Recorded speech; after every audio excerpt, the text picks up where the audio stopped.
क्या तुम जानते हो, कभी भारत के दक्षिण में एक ऐसी भूमि थी जो आज के तमिलनाडु से भी आगे हिंद महासागर के गर्भ में फैली हुई थी। एक ऐसी भूमि जहां शिव की महिमा गूंजती थी, जहां शिव ध्यान में लीन रहते थे और जहां से निकली थी तमिल और सनातन संस्कृति की प्रथम ज्योति।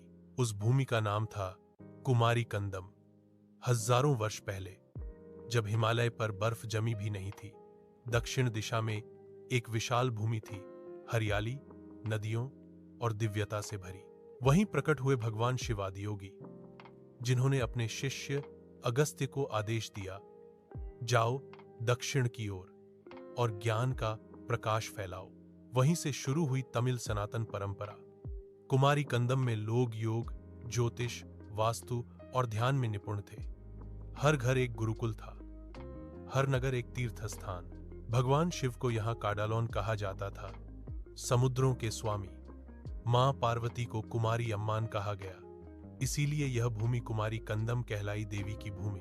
समय बीता और इस भूमि पर 3 महान संगम, शैक्षणिक सभाएं स्थापित हुईं। इन संगमों में भगवान शिव, भगवान मुरुगन, कार्तिकेय और अनेक शिष्य स्वयं उपस्थित हुए।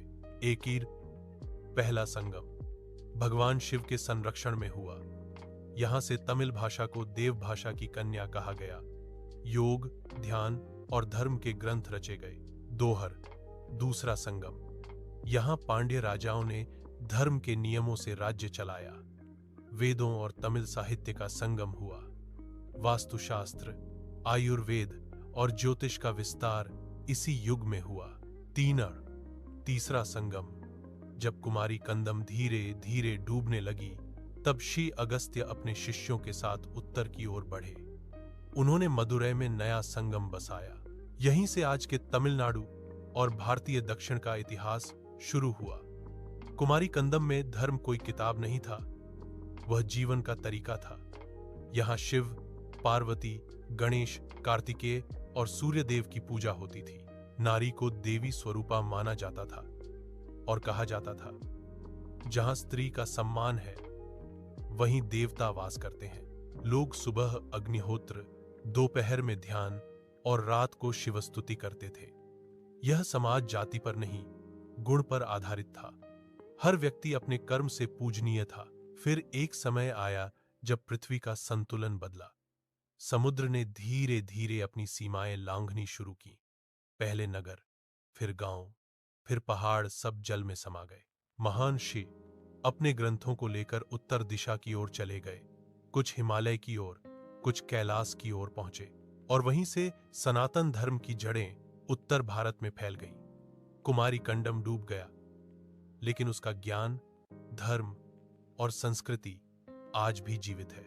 आज जब हम तमिलनाडु के मंदिरों, नृत्य, संगीत और शैव परंपरा को देखते हैं, तो उसमें वही कुमारी कंदम की आत्मा बसती है। नटराज, जो ब्रह्मांडीय नृत्य का प्रतीक हैं, उनका पहला मंदिर भी इसी भूमि की परंपरा से निकला। वास्तुशास्त्र के नियम जो आज भी मंदिर निर्माण में अपनाए जाते हैं, वही कुमारी कंदम की विरासत है। कहा जाता है, धर्म कभी डूबता नहीं, वह केवल रूप बदलता है।